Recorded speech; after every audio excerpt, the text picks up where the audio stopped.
Good morning, everybody. Welcome back. Jazzgrass came in the morning. I'm drinking my white girl juice. Don't judge me. It's been a long time. I think the last time we recorded in the morning was actually when Still in the attic. in the attic at Dennis's parents' house. Yeah, Dennis's parents' house. That's the correct way to say it, dude. Like, man, single life, fucking bachelor life, son. So we're back at it again in Cloudpunk. Why am I having the controls when it's supposed to be your that's true. Well, then again, but you're still drinking your coffee. I can do two things at the same time. Yeah, you can drive with one hand. You should be alright. You don't need to look around with your mouse anyway. I'll handle the. You know what? I'll handle the mouse and you'll handle the keyboard, dude. How about that? All right, let's go. Let's continue the video. So we were talking about fights in school and stuff, like back when we were in vocational school. And we were young boys. I remember one time we had this like little, I guess, workshop. Like somebody dropped by to like, to basically. Oh, we gotta go up to get. Wait, is this someone we can talk to? No, it's not. Okay. Wait, huh? Sorry. Oh, you're messing with me. Okay. So I actually had a bit of a scare. I was like, whoa, he just started recording. Don't break already. At least wait until 10 minutes or something, you know? That's at least a lot more respectable. Oh yeah, we were supposed to go in here, but do you want to grab the stuff on the floor first? Yeah, grab stuff on the floor, dude. Yeah. That gives you time that gives us time. Yeah, I want to be able to tell my story before everybody starts talking, because in this game, there's a lot of talk, a lot of dialogue. And we also talk a lot. Look at the graffiti.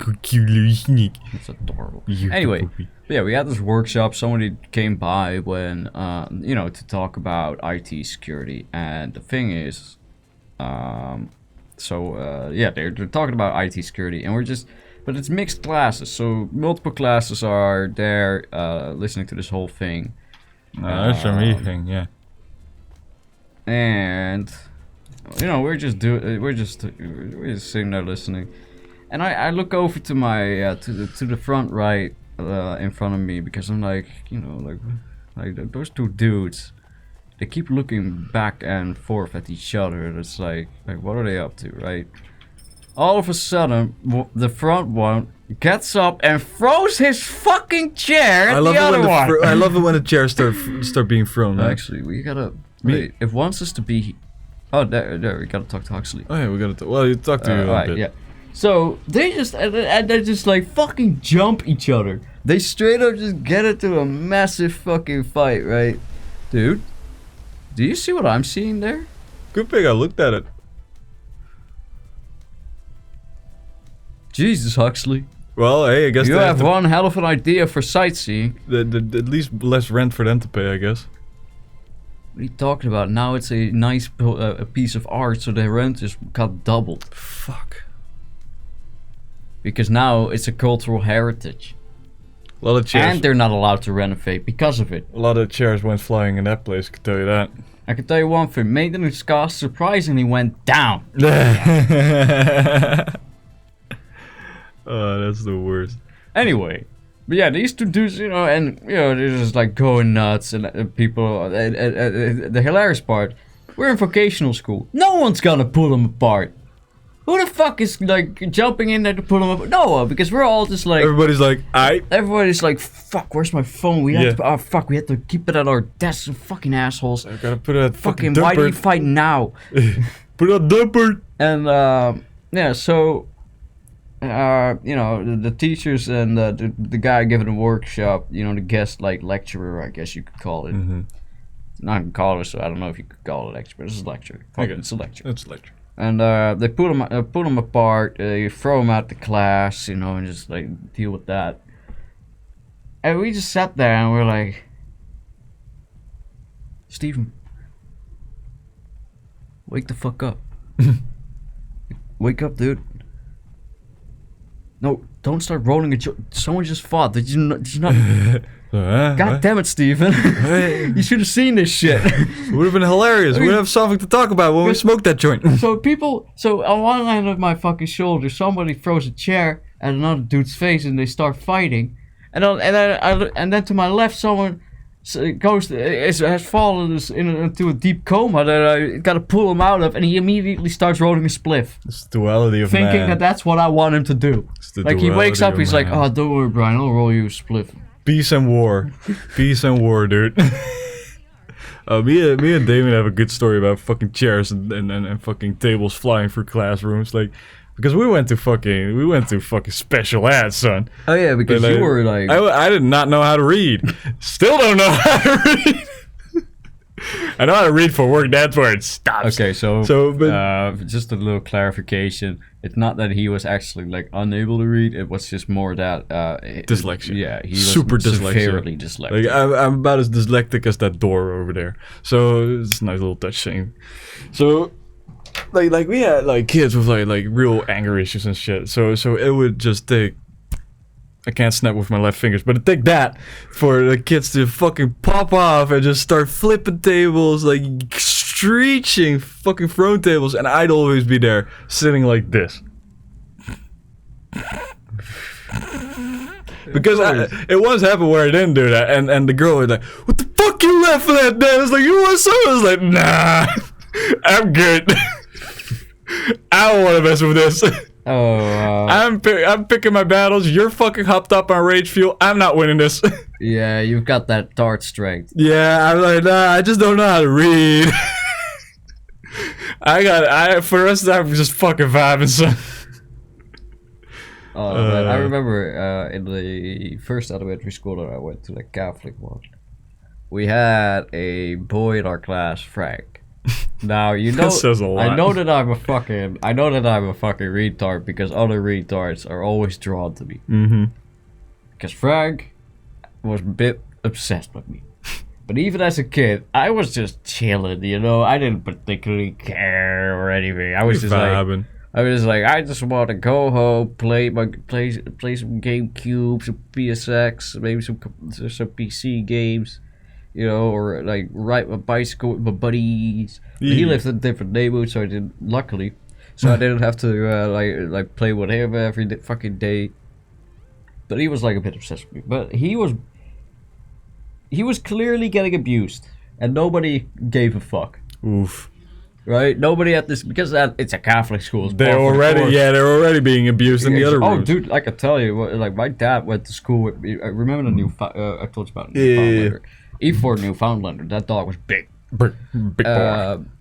But yeah, so my dad once actually took that dog into the school and straight into the director's office because I came home with my arm with you could see somebody's fucking hand on my arm. Yeah, the bruises and shit. And you know what and I told my dad what the reason was. You know what the reason was? Take a guess.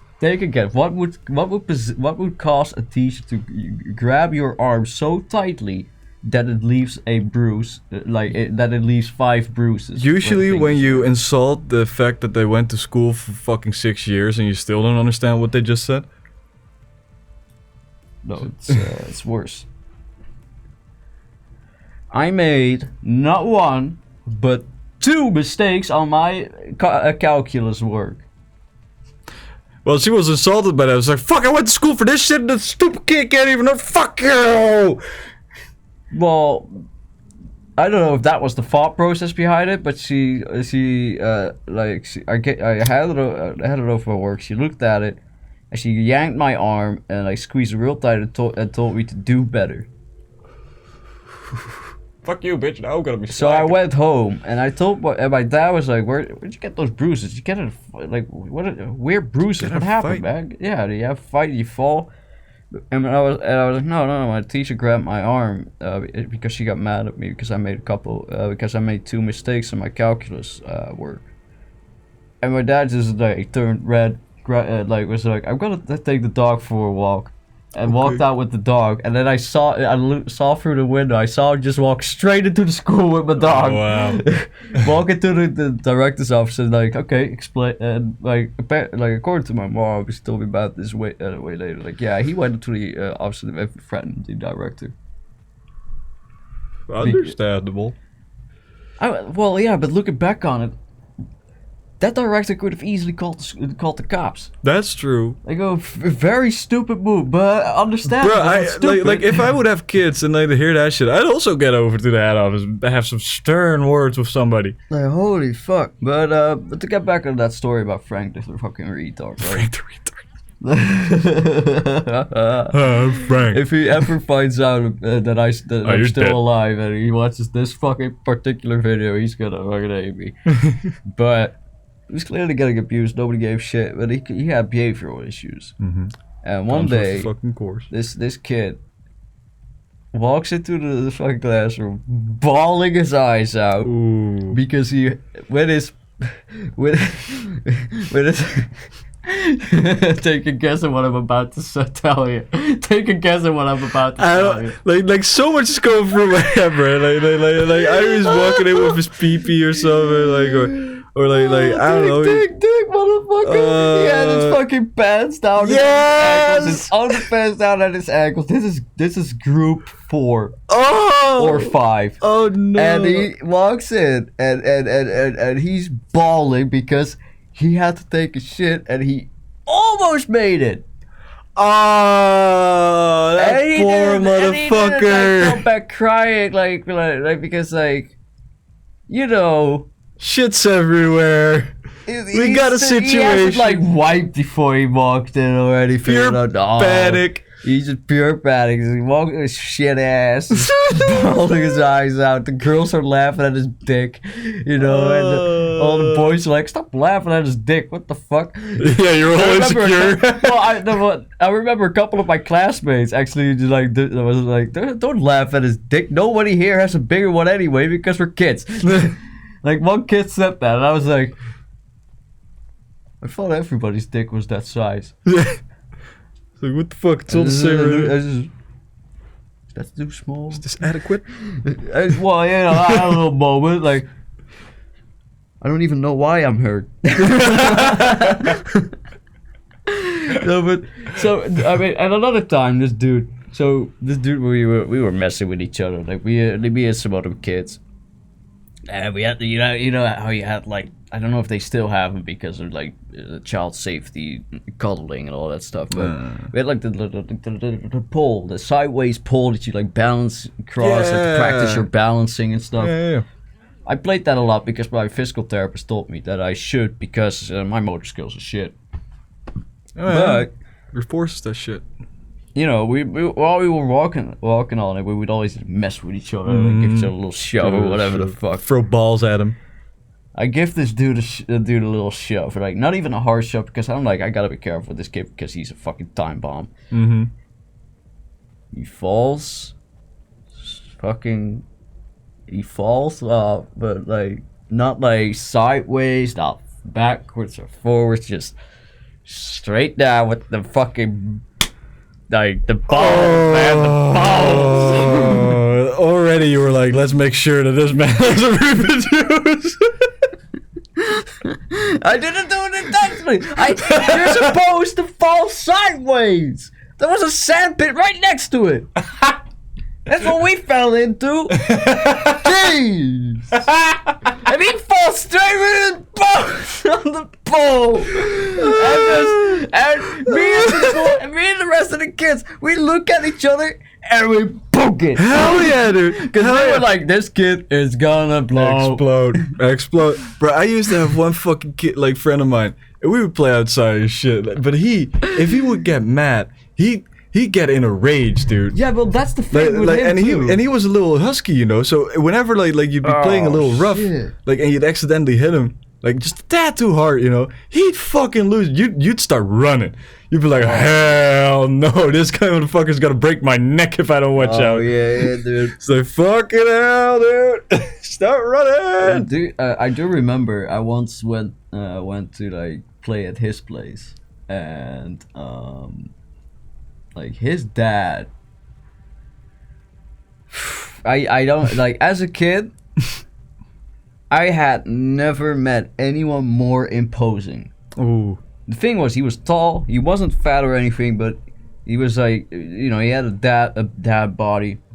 But he was like really tall, and he had like he had gray, curly, like really dense curly hair, those dudes. right? Ooh, I know. And what then you're he had talking like a really thick mustache, running like this, like a Ron Swanson mustache, or just a little bit more thick, you know.